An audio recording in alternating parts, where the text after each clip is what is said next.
Only have yourself to blame. The Bills unbeaten no more after a sloppy game against the New England Patriots to fall to 4-1 on the season. I'm Kevin Carroll. This is the Buffalo End Zone Podcast.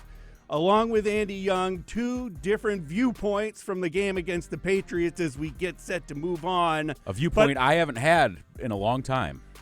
But I think we both can agree, Andy, that was a hard watch. It was. I actually watched the game as a spectator. I haven't been to a game in that regard in a long time. Did you jump through a table before the game? I didn't jump through a table. My sister and brother-in-law and my brother were in town. They wanted to go check out one last game at Highmark Stadium. Awesome. So I went with them, and it was just as ugly in the stands as it probably was watching it on TV because they cost themselves in so many different areas. Penalties, turnovers, defensive liabilities in the back end, and the offense's inability to really do anything other than a couple of sustained drives.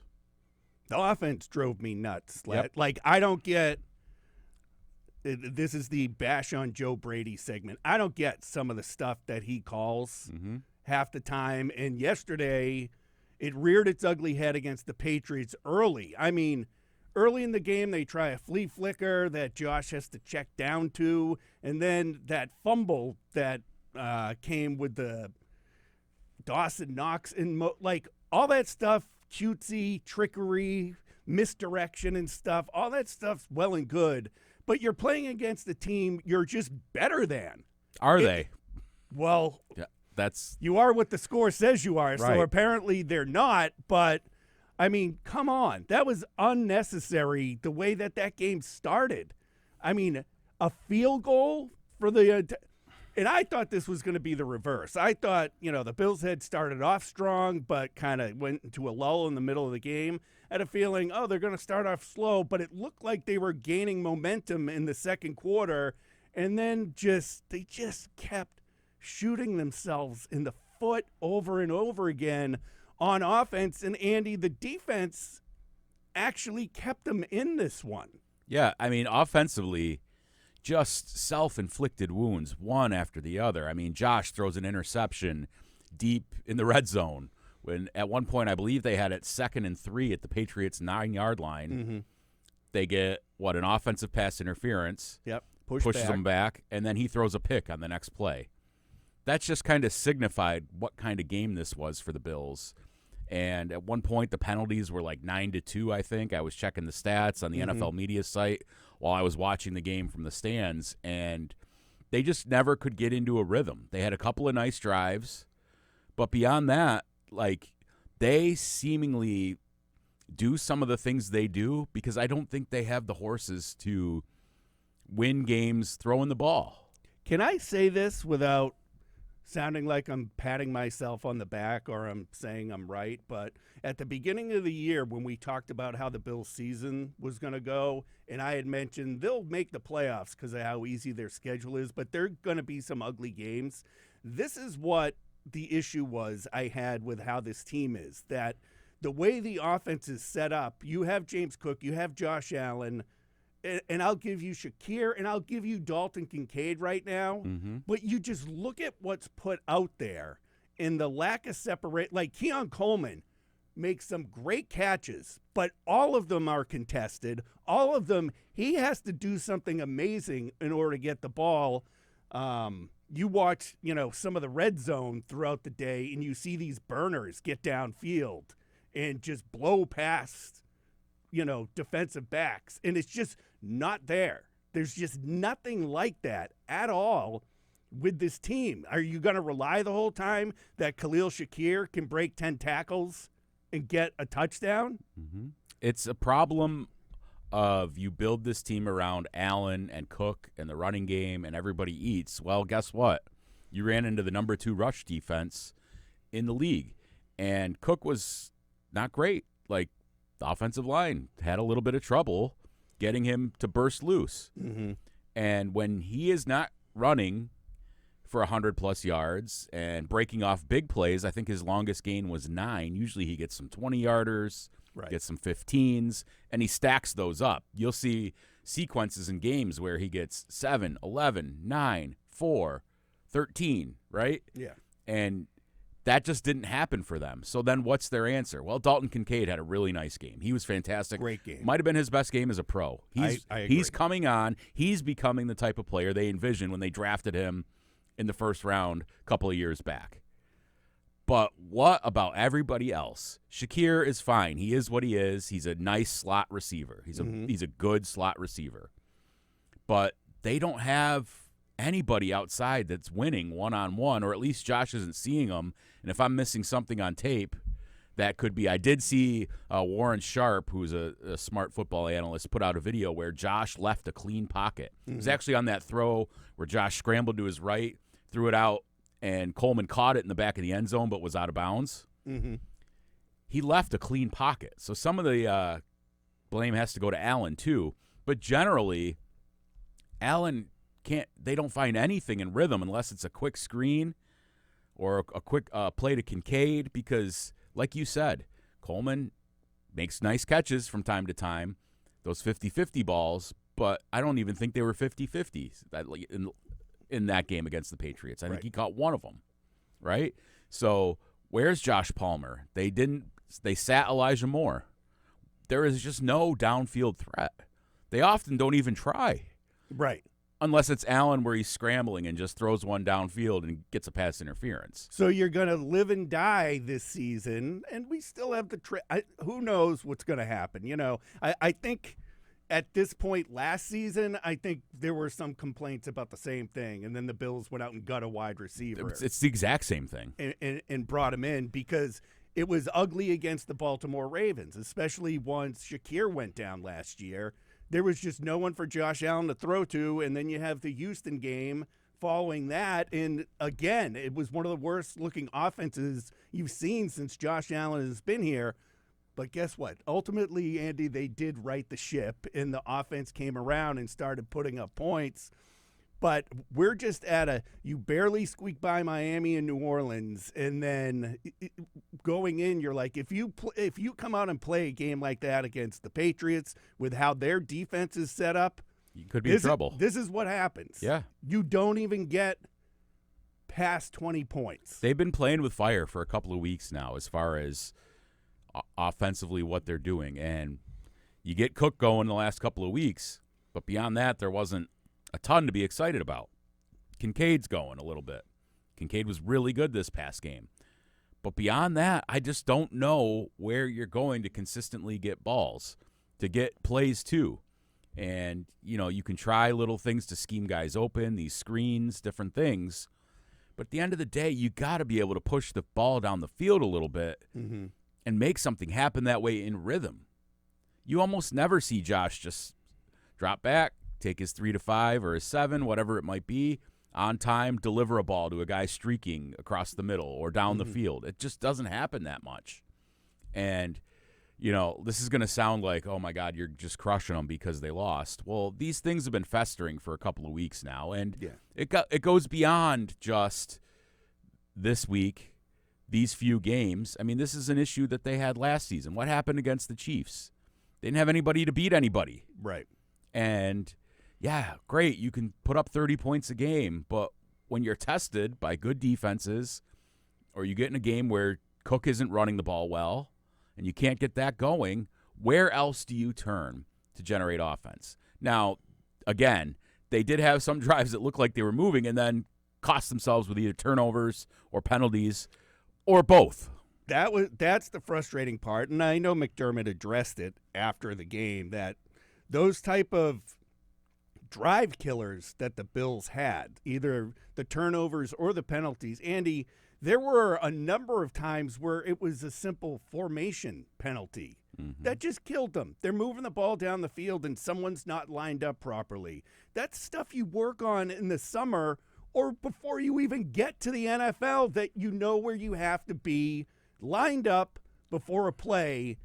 And you're going to get a couple of those from time to time, but you don't have 11 accepted penalties against you. It's 11 right there, Andy. It seemed like it was about 30. Right. It seemed like every drive except for their 2 touchdowns something happened that just sent them back 10 yards. And some weren't accepted or they were declined, right? Right. So there were more. There were plenty more. They have to get that stuff cleaned up because as you progress through this season, you can't have that stuff happen. And I have some faith that they will. That stuff is correctable. What's not correctable is, do you have guys that can win on the outside? Mm-hmm. And right now, I'm not sure they do. I definitely don't think they do. I think there's a major issue there right now. And, I mean, you got the game with the Falcons coming up on Monday night, and then they get the bye week. And I think we're all thinking that, you know, if reinforcements comes in with Hoyt and Ogunjobi coming back and stuff like that, maybe that helps. Ed Oliver on should the be defensive back. side of the ball. Maybe you get Hairston in. Right. But who's coming to help the offense? Right. So are you – why not discuss it now? It's as good a time as any. Are you needing to make a trade if you're Brandon Beane to bring in a pass catcher again? If I think we're at the point like we were last year, if you want to be able to take a shot at getting to the Super Bowl and everyone thinks this is as good as time as any with where this team is, you have to. You have to go get someone who's going to impact the game down the field. And when Josh Allen is off, like Josh looked off to me all around last night. Like even when he would run and take off with the ball, it didn't look like he was doing what Josh normally does to get away from someone and keep going. It was like that with Cook too. How many times last night did you just see Cook maybe get tackled by someone hitting his heel or grabbing his ankle, which you don't usually see? And I think maybe there's frustration building that, you know, they just can't push the ball downfield because there's no one there. There's no one separating. And look, like say, for example, Allen doesn't throw that interception in the red zone and they go down and score and they get at least 3 or they get 7. Then maybe this is a different ball game. But I thought when they took the lead in the second half that, okay, here we go. That's what I thought too. And then it just didn't materialize. And part of that was because defensively, while they had a decent game getting after Drake Maye, I thought Drake Maye, for stretches of that game, outplayed Josh Allen. 100%. And like there are comparisons between Drake Maye and Josh Allen, obviously. Maye is in his second year. We'll get into Stefon Diggs in a little bit, but Drake Maye was doing that escape stuff that, the Bills have been, I want to say susceptible. You got it. Yeah. To the entire season. And we talked about it going in that Drake Maye can move. He is a mobile quarterback, and it showed throughout that game. And he looked poised. You know, I thought maybe the spotlight might be pretty big for a guy in his second year with, you know, the Patriots, who used to be in primetime all the time with Brady, aren't really there that much anymore. But I thought the young guy looked poised. I thought he looked in control the entire game. He did not get flustered. And again, Bills defense almost gets to the quarterback again. And they were better at getting off the field in this one, Andy. But just the ability for Drake Maye to keep plays going was incredible. I mean, that one at the end of the game that led to the field goal where he was all but down on the ground and he still got the ball out to who else? Stefon Diggs, and gets the first down. Look, I thought that they did a pretty nice job overall, the defense. They should, when they give up 20, 23 points, that should be enough for the Bills to win the game, given the offense that they have. Because guess what? The Bills score 30. Right. You should have won by a touchdown then, which was about where the spread was. Yeah. So Vegas was probably right in on that in terms of where it should have been, minus the turnovers and the penalties. I thought Maye didn't destroy them in the pocket, but he got out a few times. He escaped. He hit some pinpoint throws to Diggs, Boutte, different characters out there, and it killed them. And I didn't think the tackling was good again. I saw Cole Bishop miss a tackle on a key play. I saw Taron Johnson struggle a little bit. I don't think Trey White had a particularly good game. No, he did not. And so there's questions in that secondary. See, these are the things we talked about, and then people say we're stupid for like bringing up, oh, you're just negative, you don't have faith, all of these different things. These are things that we've talked about since the spring that could be issues. Well, guess what? They're issues. Right. Even if you're 4-1 and you can overcome a lot of those things against crappy teams, or you have a miraculous comeback against Baltimore, we knew Vrabel was going to have his guys ready to go. They're improved. I don't think they're a super talent. Like, they're not overtly talented. They've got some players now. Diggs obviously had a monster game. Mm-hmm. He comes back home and tore up the Bills. Isn't that shocking? Short of a touchdown, and you could tell he wanted it towards the end of that game, pounding the turf. But, I mean, Stefon Diggs showed that he still has it. Incredible, too, with, coming back from the knee injury that he had. And you knew he wanted it bad in this one, and it showed out there, Andy. And he was making incredible catches. He was getting open. He was there, and we touched on this a little bit last week, to help his young quarterback out when he got in a jam, like he did with Josh Allen. That's what it looked like with Stefon Diggs out there with the Patriots. Is, all right, we're in a tiny bit of a pickle here. It's 3rd and medium.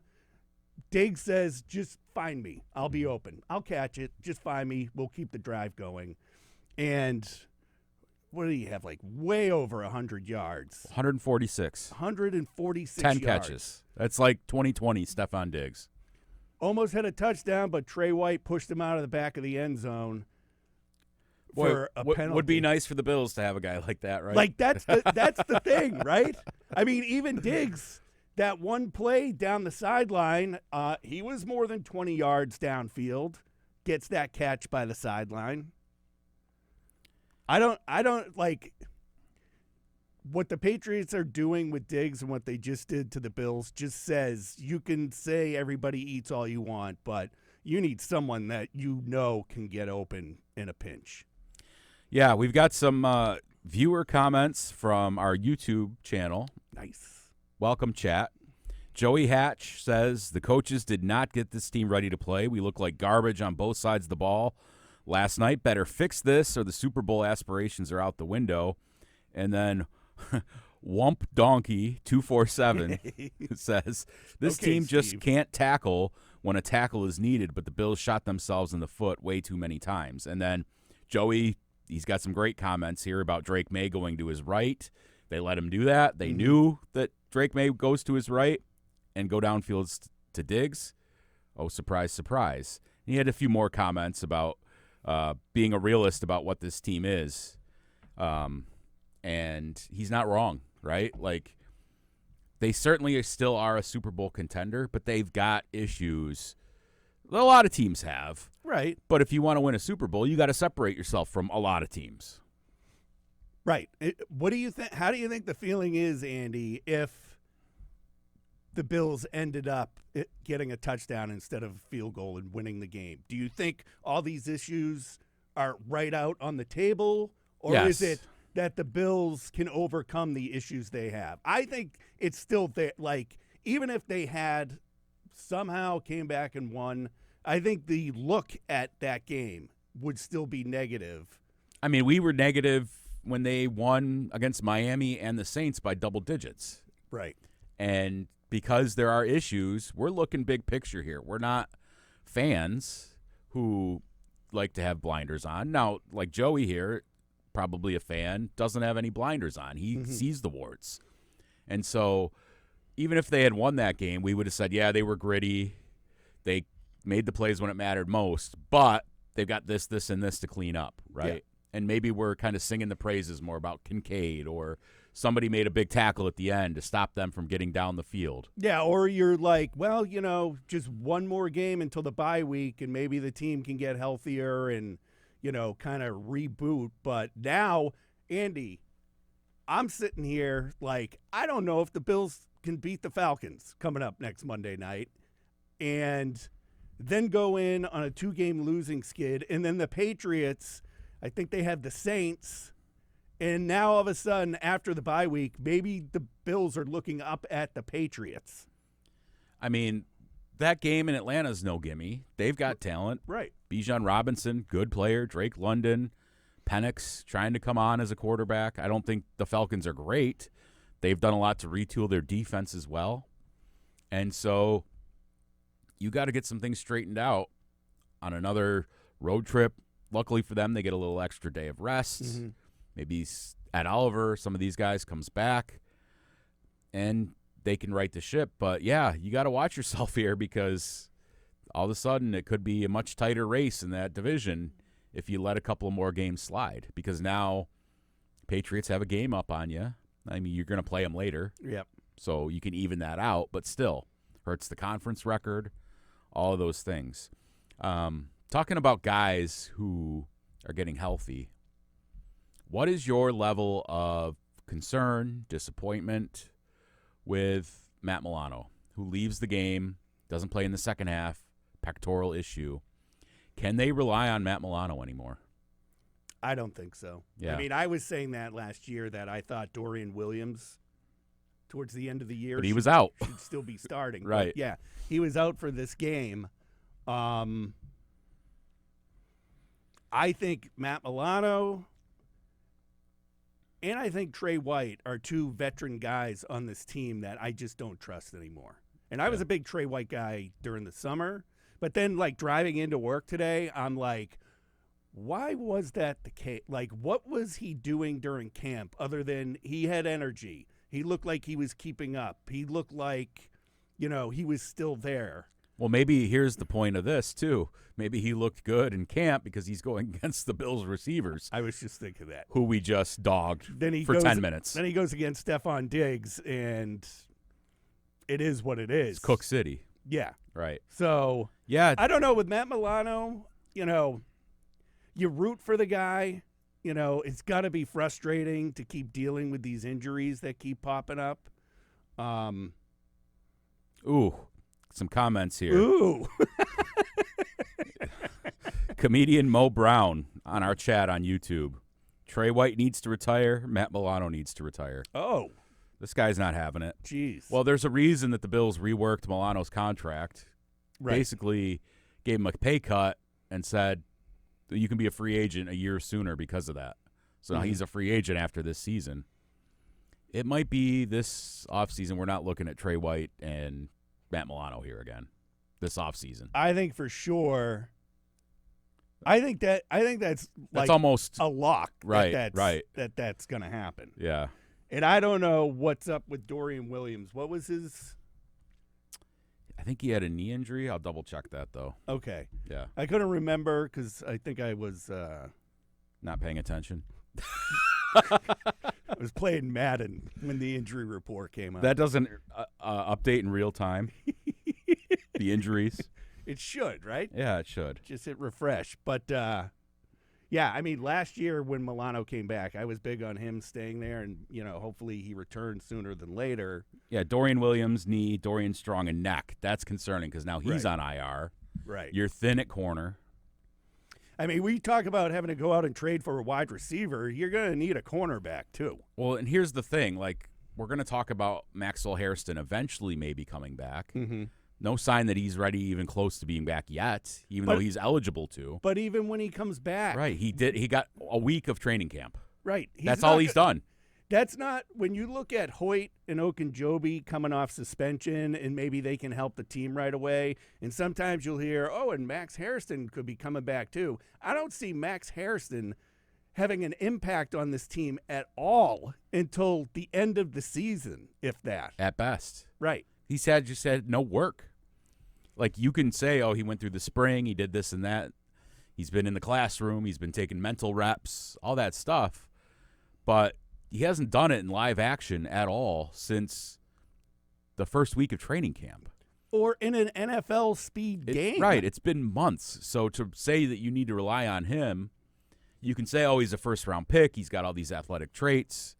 But so is Kyer Elam. He's got a guy. It's a guy coming off an injury.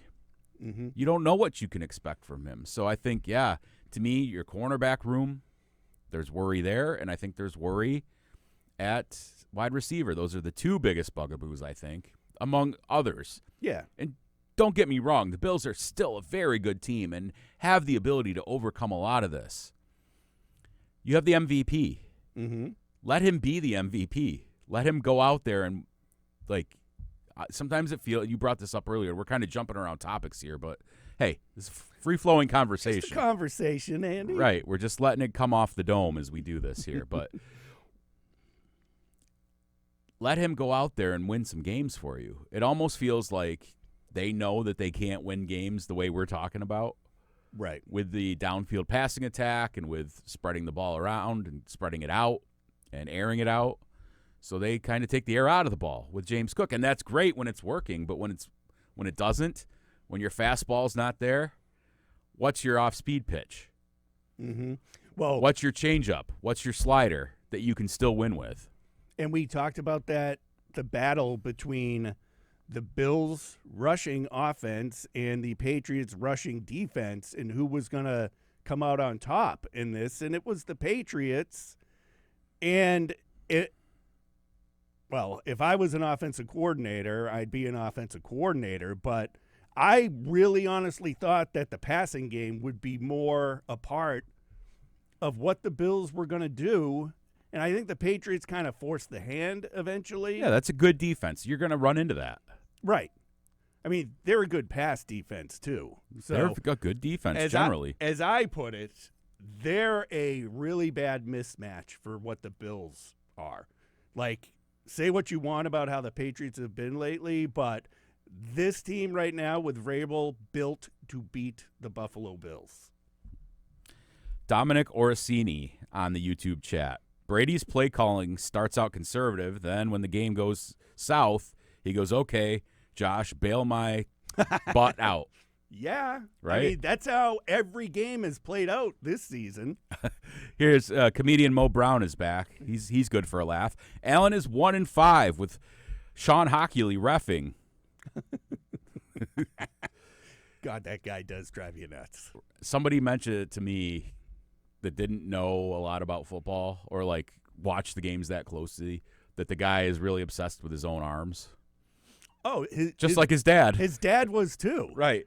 Got to get those buys and tries working. Right. But yeah, when you hear that he's the ref for the game, you should know that there's going to be a lot of calls. There's going to be a lot of penalties yep, called. For sure. So got to mind your P's and Q's. Yeah, just a lot of problems here for the Bills that need to get worked out. I mean, what's up with Ray Davis?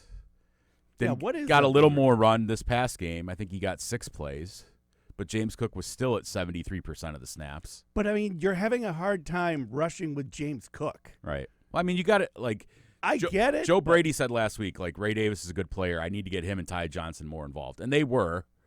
Not so much in the pass game, like you'd like to see Ty Johnson. Right. A lot of toss plays to Ty, which is kind of one of his specialties. But, yeah, it just wasn't working really for anybody in the running game. Josh Allen was your leading rusher. This looked like the Bills teams from a couple of years ago when it was kind of this revolving door of backs with Singletary and Moss and Cook as a young guy, where they never really got the ground game rolling, and that was Josh always your leading rusher. That's not the formula for success. Look, I'm going to blame penalties and turnovers as my number one bugaboos for this game. Absolutely. But that's surface level. Anybody watching the game knew that. It's why did some of those things happen? Preparation, and then offensively, got to have guys who are more playmakers. You got to have somebody who can bail you out in those spots, or guys that you don't even need to be bailed out. Let's go to them because they're good. Where is that guy?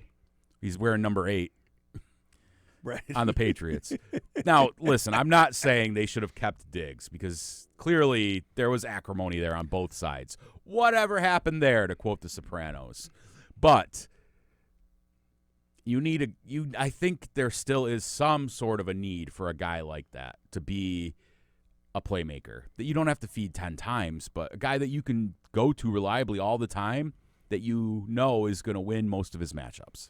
You need to take a big swing and go get someone who can be that guy on this team.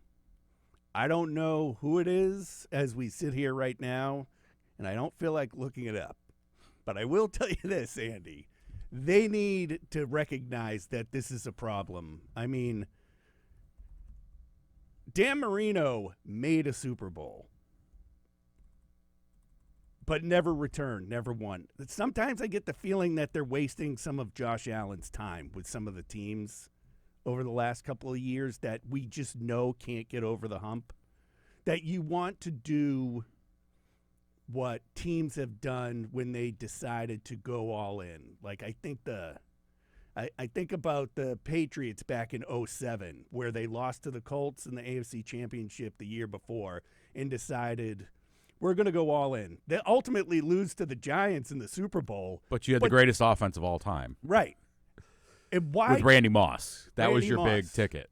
Wes Welker shows up there, and he has a huge year. Then they have other wide receivers that were complimentary but would get open because of all the attention paid to the other guys.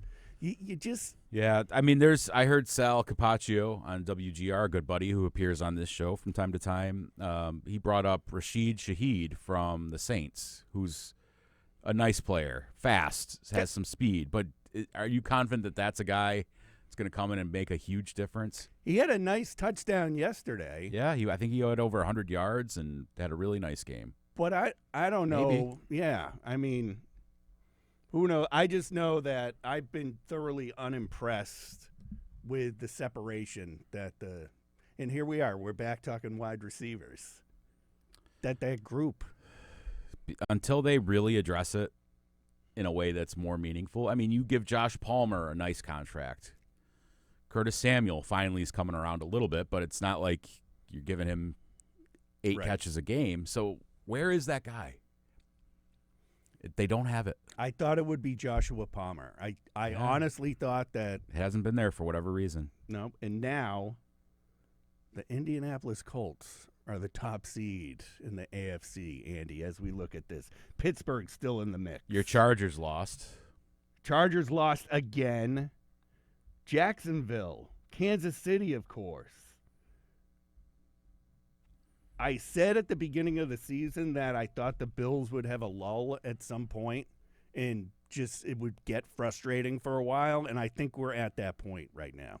We'll see. I mean, if they go down to Atlanta and win and then have a bye, then go to Carolina, and you're sitting at 6-1 going into the Chiefs, you feel pretty good.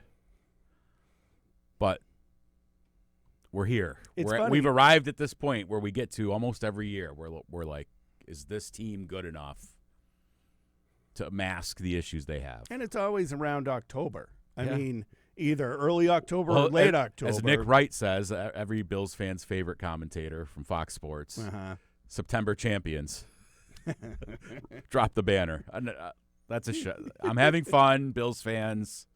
I don't subscribe to Nick Wright's point of views very often, but it is funny that he says that. Yep, absolutely. So a little extra time for the Bills.